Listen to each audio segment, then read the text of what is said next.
Na svečanosti Fudbalskog saveza Vojvodine nagrađen je još jedan Novosađanin. Reč je o mladom golmanu Kristijanu Župiću, koji je karijeru počeo u fudbalskoj školi Bolesnikov, a sada nastupa za Bačku iz Bačke Palanke.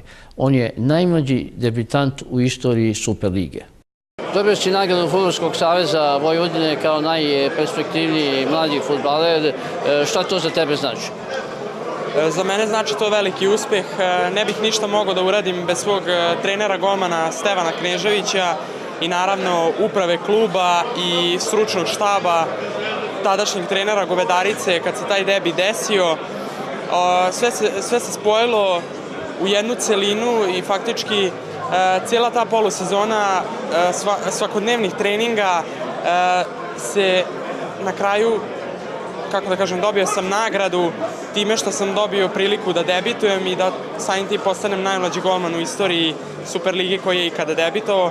Opet ponavljam, nikad to ne bi moglo da se desi bez trenera golmana Stevana Kneževića i naravno uprave kluba koji su sve to podržali sa svoje strane i to je to.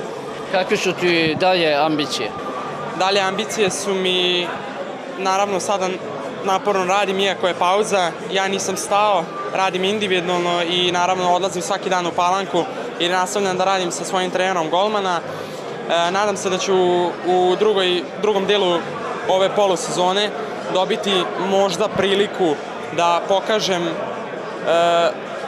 pokažem svoje umeće i svoj talenat i naravno da pomognem svojim saigričima i da Bačka ostvari što bolji plasman u Superligi.